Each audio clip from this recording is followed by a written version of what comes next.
nomor satu, landasan ya supaya bisa ngatasi semua tantangan di depan adalah kalau kita bersatu. Masing-masing bisa punya kehebatan, tapi kalau tidak bersatu, ya ngadepi orang-orang Samaria dan sekitarnya, orang Moab segala macam, akan hancur. Tujuannya iblis cuman melemahkan semangat kita, sehingga apa yang dari visi tadi sekedar menjadi angan-angan saja. Ya, from vision jadi kemudian wishes, ujungnya dari api jadi asap saja. Yang membuat kita tidak bisa berdampak besar, yang menghalangi proyek Allah untuk selesai dalam hidup kita adalah statement ini, I can do it myself. Ya, we can do it ourselves. Kita bisa ngerjakan ini sendiri. Ya, tanpa organisasi lain, tanpa orang lain, kita bisa selesaikan sendiri.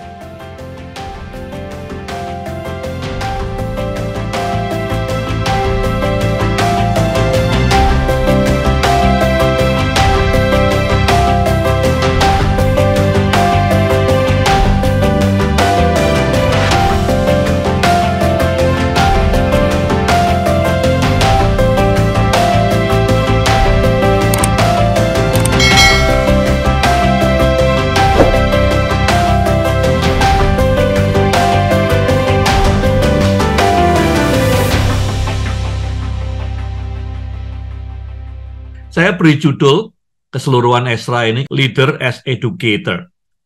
Jadi pemimpin sebagai pendidik. Dulu ada orang cerita sama saya, di dunia ini cuma ada dua profesi.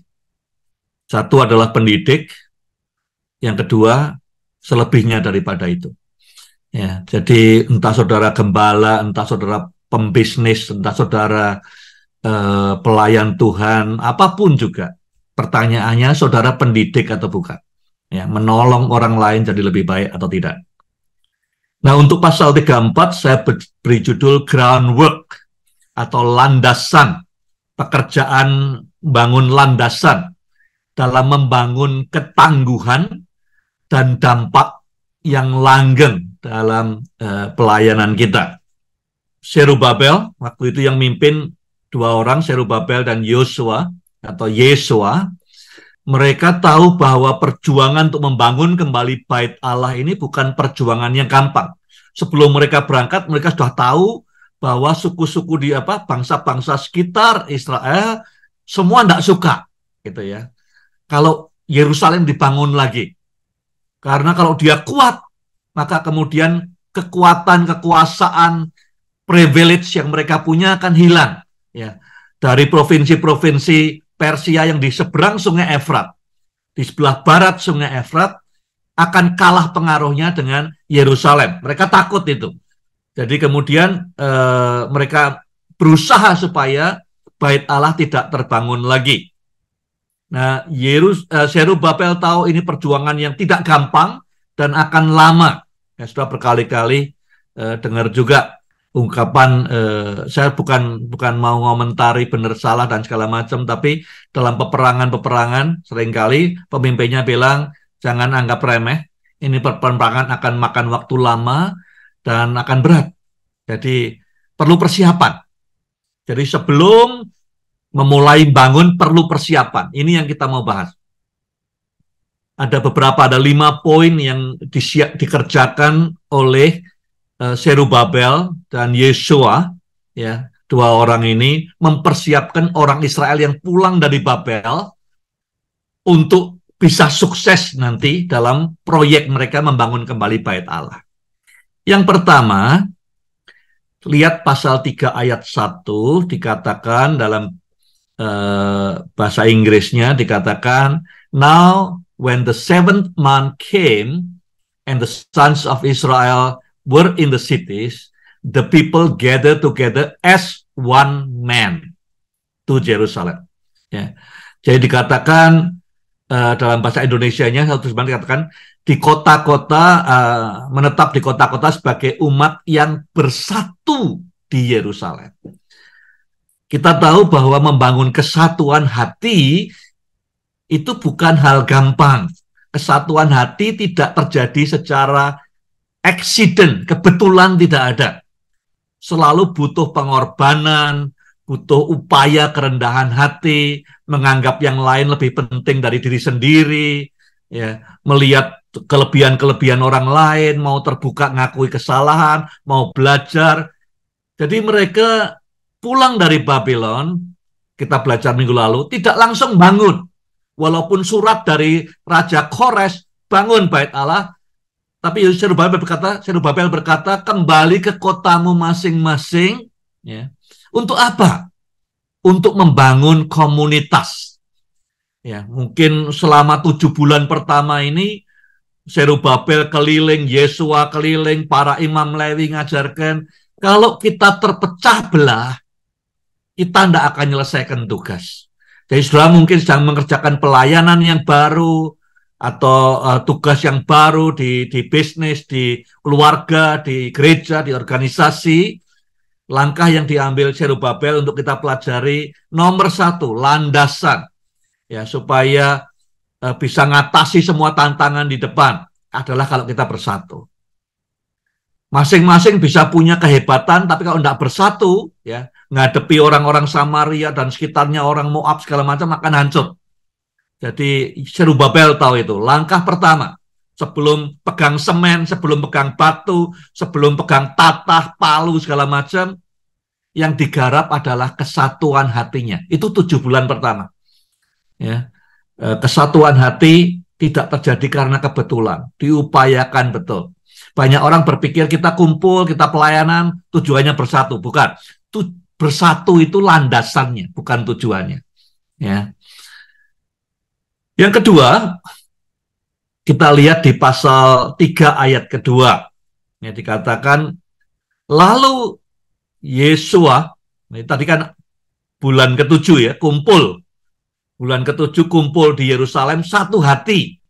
Terus ayat keduanya berkata, lalu Yesua anak Yosadak dan saudara-saudaranya para imam dan Zerubabel anak Shealtiel dan saudara-saudaranya bangkit membangun mezbah Allah Israel untuk mempersembahkan korban bakaran atasnya. Ayat yang ke-6, sejak hari pertama bulan ke-7, mereka mulai mempersembahkan korban bakaran pada Tuhan. Meskipun fondasi bait Tuhan belum diletakkan.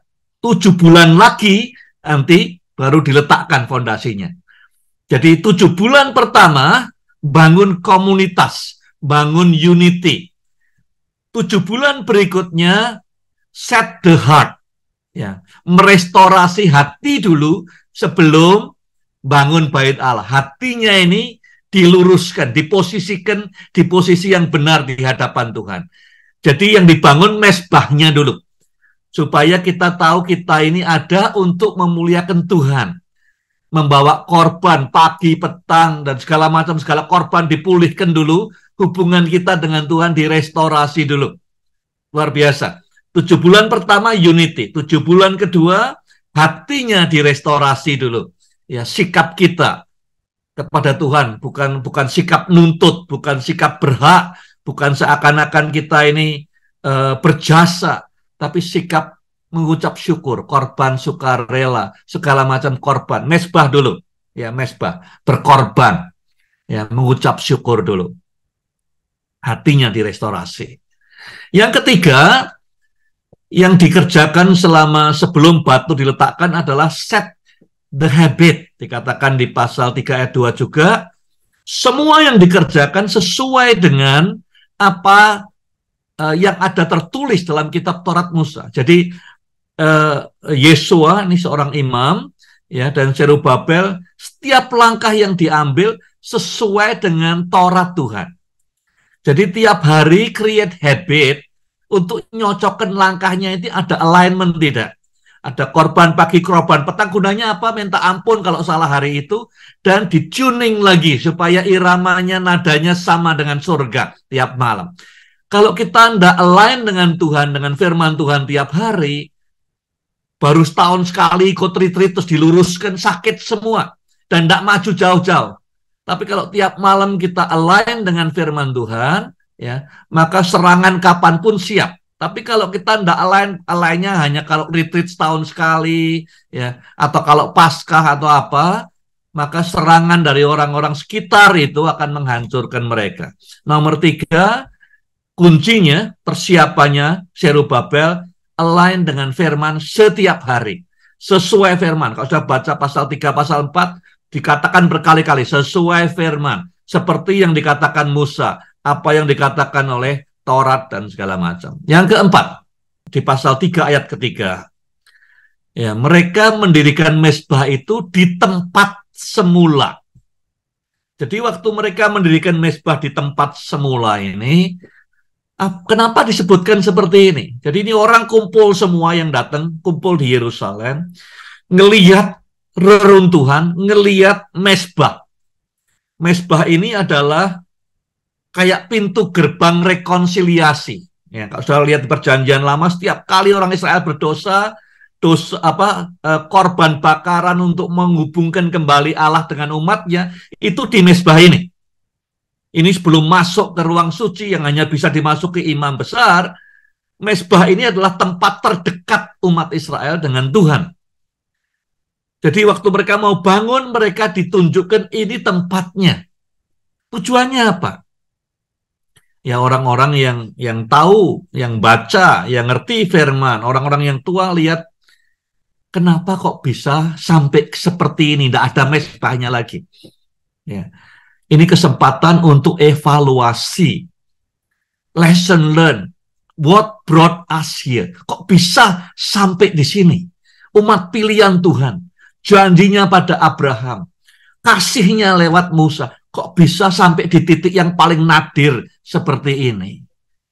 Jadi yang keempat, terus diingatkan kembali ke tempat asal ini, supaya ingat, jangan sampai buat kesalahan yang sama kedua kalinya. Jangan sampai.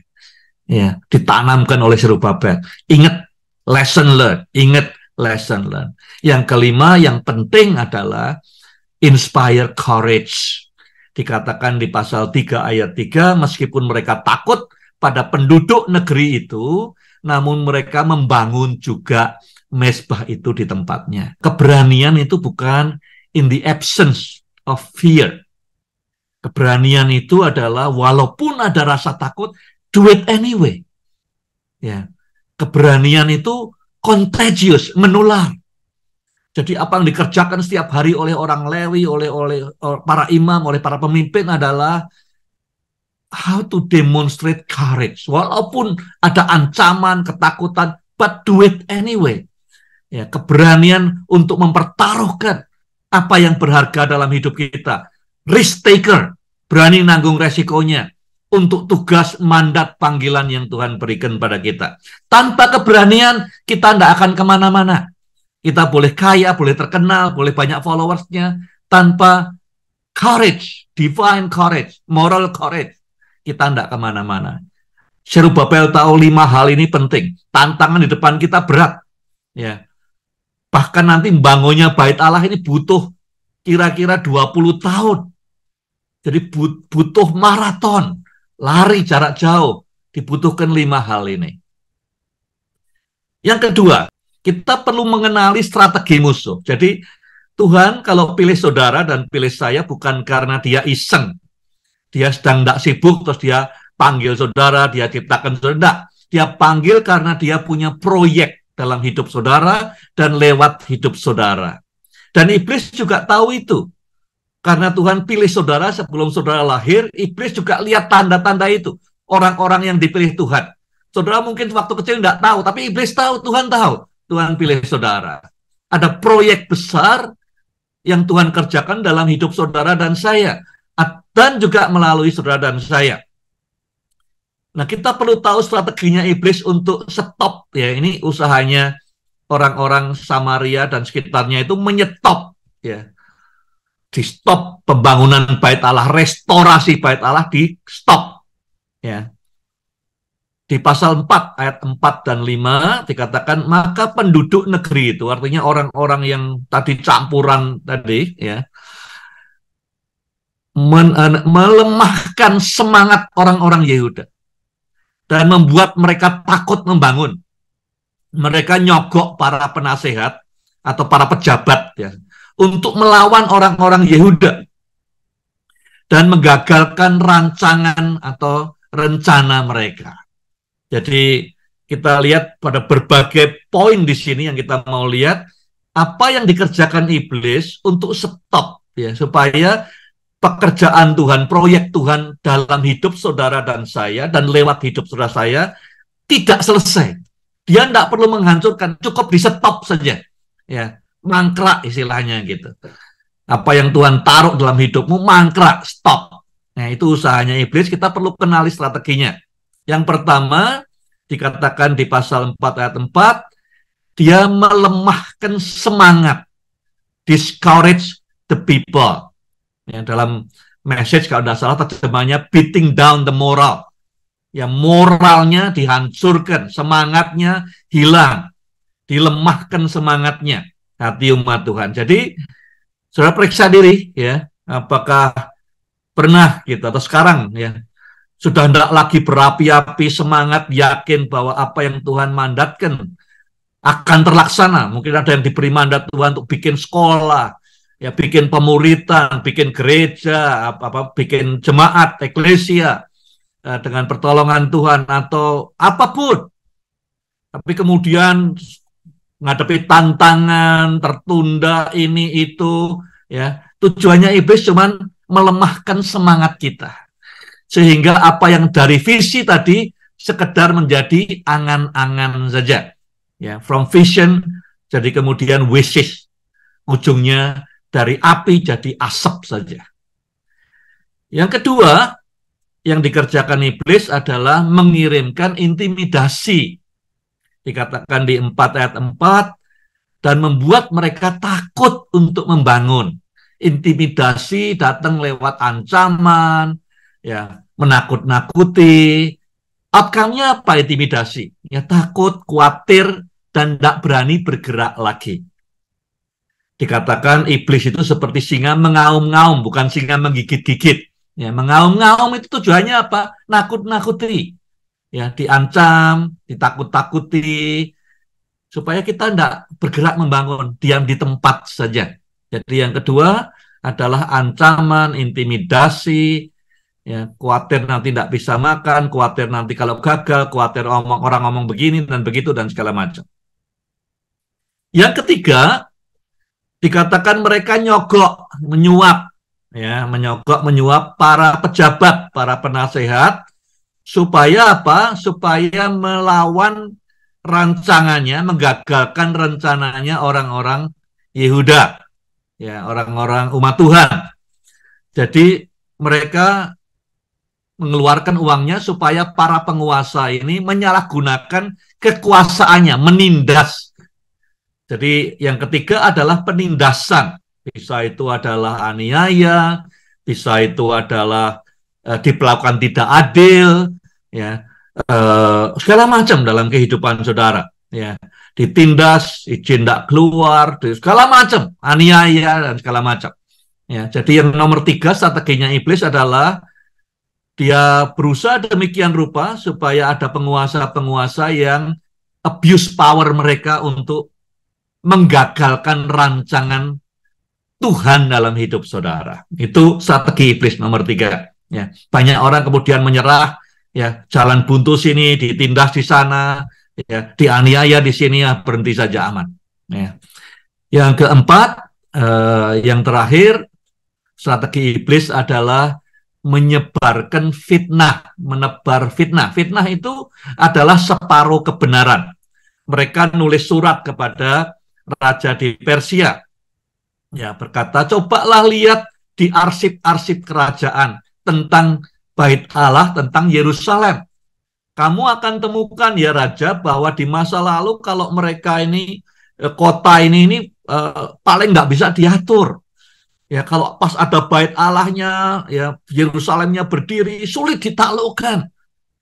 Kalau turuti, ya, kamu tidak akan punya apa-apa lagi. Dikatakan jika kota itu telah dibangun kembali dan temboknya selesai dikerjakan, maka tidak akan ada lagi milik tuanku di seberang sungai Efrat. Benar enggak? Mungkin benar, tapi ini bukan sekedar kebenaran yang utuh, karena Raja Kores juga pernah nulis supaya dibangun kembali. Jadi orang-orang ini hanya menyampaikan separuh kebenaran, memfitnah orang-orang percaya. Ya, jadi fitnah lewat gosip, fitnah lewat omongan ke orang lain. Kapan hari saya sedang ngomong, kalau ada orang ngomong ke saudara tentang hamba Tuhan lain, tentang pemimpin lain, tentang orang lain, hati-hati. Mungkin di tempat lain dia ngomong dengan orang lain tentang saudara. Ya. Jadi yang keempat adalah tuduhan-tuduhan yang memfitnah. Nah, seringkali kemudian kita berhenti berjalan bersama Tuhan karena tuduhan-tuduhan tadi. Ya, kita jadi marah pada gereja dan segala macam. Jadi itu 4 strategi iblis yang saudara alami, yang saya alami. Kapan terakhir kali iblis mencoba menggagalkan proyek Tuhan dalam hidup saudara? Ya. Dengan atau melalui melemahkan semangat saudara. Mungkin sudah mengalami hari-hari ini. Ancaman, intimidasi, atau fitnah. Ya. Tuduhan-tuduhan yang memfitnah. Satu itu. Kedua, bagaimana? Jadi Zerubabel sudah tahu semua ini bakal terjadi. Jadi selama 14 bulan pertama dia persiapkan baik-baik pemimpin-pemimpin di Israel. Dan Tuhan juga berbuat sama. Dia tahu sudah akan menghadapi semua ini. Jadi Tuhan sudah siapkan saudara sebelum menghadapi semua ini. Bagaimana Tuhan sudah mempersiapkan saudara sebelumnya untuk dapat mengatasi serangan-serangan ini.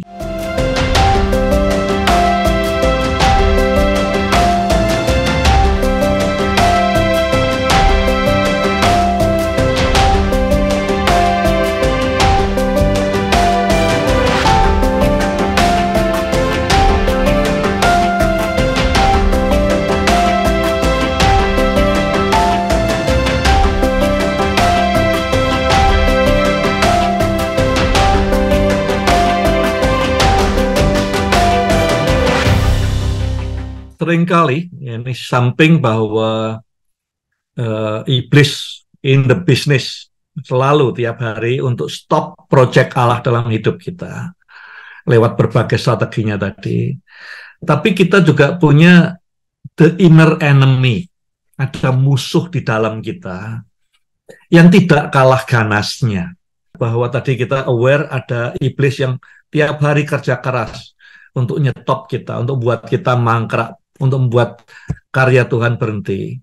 Tapi juga kita perlu aware, ya, kalau kita ini sehat, maka serangan iblis tadi atau tantangan di dunia, ujian itu tidak akan membuat kita berhenti.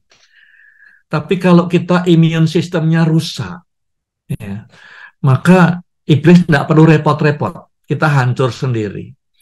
Jadi banyak kali ego kita sendiri itu yang menghambat Tuhan untuk menyelesaikan karyanya dalam hidup kita. Saya sendiri, itu makanya kita perlu bicara tentang self-leadership, karena ego dan saya sendiri ini yang seringkali menjadi barrier, penghalang untuk Tuhan menyelesaikan proyeknya dalam hidup saya. Kita perlu kenali ini. Ya, ada 3 hal. Yang pertama, kita lihat di dalam pasal 3 ayat 7 Esra tadi. Dikatakan mereka juga memberi uang kepada tukang-tukang batu, tukang-tukang kayu, dan juga makanan, minuman, dan minyak kepada orang-orang Sidon dan orang-orang Tirus. Luar biasa. Jadi mau dibantu orang-orang Samaria yang niatnya jelek, dia tidak mau, Zerubabel. Tapi dia juga kemudian membagikan uang kepada orang tukang kayu, tukang batu, orang Sidon, orang Tirus, bukan orang Israel nih, ya, diberi makan, diberi minum, diberi minyak, karena dia tahu tugas ini besar dan tidak bisa dikerjakan sendiri, perlu kolaborasi. Semua hal yang berdampak kekal dalam kerajaan surga tidak bisa dikerjakan oleh saudara sendiri atau saya sendiri. Selalu butuh eklesia, butuh komunitas, butuh kolaborasi. ya, yang membuat kita tidak bisa berdampak besar, yang menghalangi proyek Allah untuk selesai dalam hidup kita adalah statement ini, I can do it myself. Ya, we can do it ourselves. Kita bisa ngerjakan ini sendiri. Ya, tanpa organisasi lain, tanpa orang lain, kita bisa selesaikan sendiri. Ini racun, ya, toksik pemikiran bahwa gereja kita, organisasi kita, kita bisa kerjakan ini sendiri atau saya bisa sendiri, itu undermining, ya, mengecilkan pentingnya kolaborasi, kebergantungan kepada tubuh Kristus yang lain. Tidak sungguh-sungguh bangun hubungan. Untuk bangun kolaborasi, kita harus nurture. Kayak tanaman itu dikasih pupuk, disiangi setiap hari. Demikian juga dalam keluarga juga kolaborasi, suami, istri, anak, semua perlu kita nurture dengan orang lain, dengan pelayanan lain, dengan gereja lain, sama. Ya. Tidak bisa kesatuan itu terjadi karena accident, tidak bisa. Harus di nurture. Berapa banyak kita nurture, ya, supaya terjadi kolaborasi. Ini yang dikerjakan Zerubabel sebelum dia bangun, ya. Dia nurture relationship dengan orang Sidon, orang Tirus, ya, orang-orang yang pintar, tukang pahat, tukang kayu, di nurture hubungannya dulu. Relationship, ya, perlu dibangun dulu, karena tidak mungkin mengerjakan semua sendiri. Jadi yang pertama yang menghalangi proyek Tuhan selesai dalam hidup kita, yang menghalangi kita berdampak besar, diri kita sendiri. Bahwa kita merasa I can do it alone. Ya, we can do this ourselves. Itu toxic, racun. Nomor dua adalah pada saat kita ini berkata, aku tidak yakin orang lain bisa mengerjakan tugas ini sebaik yang aku kerjakan. Jadi, oleh karena itu, kemudian mengecilkan pentingnya pemberdayaan pemimpin lain. Di pasal 3 ayat 8, ya, dikatakan, mereka, yaitu para pemimpin, menugaskan, Zerubabel dan Yesua, menugaskan orang-orang Lewi yang berumur 20 tahun ke atas. Jadi ada yang 21, ada yang 81. Ya, ada yang 61, ada yang 41, pokoknya 20 tahun ke atas, ya, di-empower, di-delegate tanggung jawabnya, tidak semua ditangani sendiri. Ya. Kenapa kita tidak delegate, kita tidak empower pemimpin lain? Karena kita merasa kita yang paling bisa. Ya. Orang lain tidak bisa mengerjakan sebagus saya, tidak bisa khotbah sebagus saya, tidak bisa ngajar sebaik saya, tidak bisa mementori, dan segala macam. Ya, tidak bisa admin sebagus saya. Pada saat kita berpikir orang lain tidak bisa, bandingkan dengan diri kita sendiri, kita sesungguhnya undermine. Dan biasanya pemimpin seperti ini akan terus menunda terus, ya, untuk mendelegasikan, untuk mengempower, memberi otoritas kepada pemimpin-pemimpin lain untuk mengalami Tuhan sendiri. Jadi yang menghambat, yang membuat imun sistem kita lemah, yang pertama kita berkata I can do this alone, we can do this ourselves. Nah, kita bisa ngerjakan sendiri. Yang kedua adalah tidak ada orang lain yang bisa mengerjakan sebagus saya. Jadi tidak ada kepercayaan, tidak ada trusting relationship. Ya, tidak empower orang lain. Dampak kita akan terbatas dan imun kita akan lemah. Ego kita berkata, ya, tidak ada orang yang bisa mengerjakan sebagus saya yang mengerjakan hal ini. Yang ketiga, yang terakhir, ayat di pasal 3 ayat 11. Mereka bernyanyi berbalas-balasan sambil memuji dan mengucap syukur kepada Tuhan. Sebab dia baik sesungguhnya untuk selama-lamanya kasih setianya. Nah, kalau kita sudah pernah dipakai Tuhan, ya, dalam pelayanan, bawa orang lain dalam Tuhan, pelayanan cukup baik, kemudian kita merasa keberhasilan ini dalam organisasi, dalam perusahaan, dalam pelayanan, semua karena aku. Ya. Aku yang paling berperan dalam semua ini. Coba tidak ada aku gimana? Ya, ini ego lagi. Ya. kita mengecilkan anugerah Tuhan. Kita tidak sadar semua ini karena anugerah Tuhan. Tapi dalam hati kita merasa, coba tidak ada aku. Ya, gimana? Gitu, bisa nggak? Gitu. Ini semua keberhasilan ini, sukses ini karena aku. Memberi kredit yang terlalu besar buat dirinya sendiri, ini toksik juga. Ya, membuat daya tahan kita lemah, serangan-serangan daripada penduduk setempat, si iblis tadi yang akan menghancurkan atau membuat kita berhenti. Jadi tidak mengekspresikan, tandanya apa? Tidak ekspresikan rasa syukur pada Tuhan dan pada orang lain melalui perayaan-perayaan, celebration, ucapan syukur. Agama Yahudi itu agama-agama yang putaran daripada celebration, ucapan syukur pada Tuhan. Paskah, ucapan syukur dibebaskan. Ya, pondok daun, ucapan syukur dipelihara Tuhan di padang gurun. Semua perayaannya, 7 perayaan Israel itu ucapan syukur, celebration. Nah, kita kadang-kadang kurang celebrate, mengucap syukur atas kebaikan Tuhan. Kita, kata lainnya, kita mengklaim ya semua ini karena gua sendiri sih. Ya, sukses karena pengaruh saya. Kalau bukan memberi kredit kepada Tuhan. 3 hal ini ya kita perlu aware. Kalau daya tahan tubuh kita, daya tahan rohani kita tidak kuat karena ada 3 virus ini, maka serangan iblis tadi itu akan punya efek besar. Tapi kalau 3 ini, ego kita parkir di luar, tidak mengizinkan kita untuk mengklaim terlalu besar. Ya, kita sadar tanpa orang lain, tanpa Tuhan kita tidak bisa berbuat apa-apa.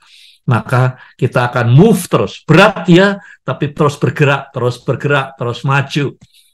Maybe butuh 20 tahun, butuh 2 tahun, butuh 30 tahun, tapi tetap proyek Tuhan akan jalan terus dan selesai. Destiny dalam kehidupan kita akan tercapai. Jadi saya berdoa, ambil waktu beberapa hari ke depan, refleksi 3 hal ini. Ya, dan mulai singkirkan toksik itu dari hidup kita. Maka serangan iblis tidak akan mempan. Atau ya mungkin berat, tapi kita akan bergerak terus dalam anugerah Tuhan.